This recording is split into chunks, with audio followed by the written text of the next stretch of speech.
हैदराबाद गॅजेटियरच्या जी.आरला आव्हान देणारी याचिका आज सर्वोच्च न्यायालयाने फेटाळली आहे आणि उच्च न्यायालयात सविस्तर याचिका दाखल करा असं त्याच्यात मार्गदर्शन केलेलं. यावर आपली प्रतिक्रिया? नाही, मला एक गोष्ट नाही कळत की बाबा इतक्या नीच वृत्तीनं का वागतायत हे.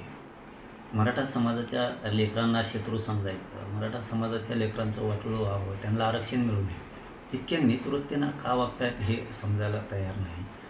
कारण त्यांच्या लेकराला आरक्षण मिळालं त्यावेळेस आम्ही कधी याचिका दाखल केल्या नाही कोर्टात, आम्ही कधी यांच्या विरोधात मोर्चे रास्तारोको घेतले नाही.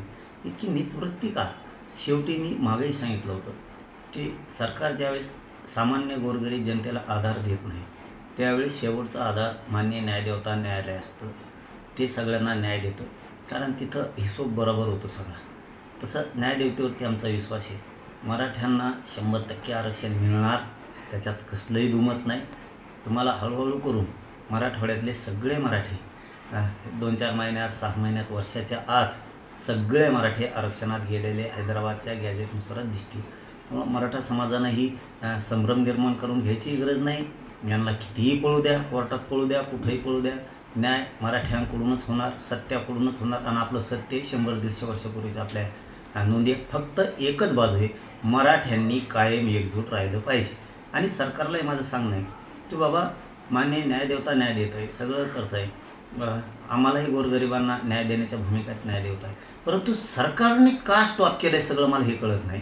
की शिंदे समिती नोंदी शोधत नाही आहे, का स्टॉप केलं याचं उत्तर आम्हाला मिळायला तयार नाही सरकारकडून. का सरकार असं मराठ्यांशी वागतं आहे? हैदराबादचा JR काढला आहे त्यानुसार मराठवाड्यातही नोंदी किंवा प्रमाणपत्र दिले जात नाही. याच्यातली तिसरी महत्त्वाची गोष्ट आहे की ज्या फायली राज्यात दाखल केलेल्या आहेत, कुणबी नोंदी सापडलेल्या आहेत, त्याचे कुणबी प्रमाणपत्र का थांबवलेत? उदाहरणार्थ एकच द्यायचं ठरलं तुम्हाला तर गंगापूरचं उदाहरण की तिथल्या फायली का थांबवल्या, नांदेडच्या का थांबवल्यात, परभणीच्या हिंगोलीच्या का थांबवल्या, बीड धाराशिवच्या का थांबवल्या? मला हे कळत नाही असं का वागतायत. म्हणून सरकारला पुन्हा मराठी रस्त्यावरच उतरलेले बघायचे आहेत का? आता मराठी अशा तशा नाही उतरणार, आता मागं नाही सरकणार, हे लक्षात घ्या.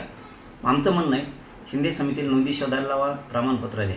ज्या पूर्वी नोंदी शोधलेल्या आहेत त्याचे प्रमाणपत्र व्हॅलिडिटी लवकर द्या.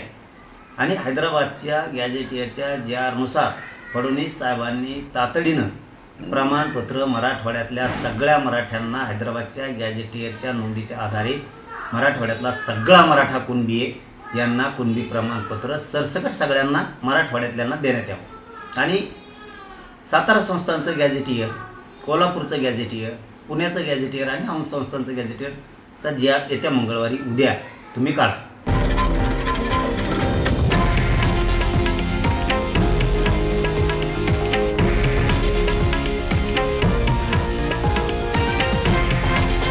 हे आहे देशातील नंबर 1 न्यूज नेटवर्क आणि आपण पाहत आहात TV9 मराठी, एकमेव.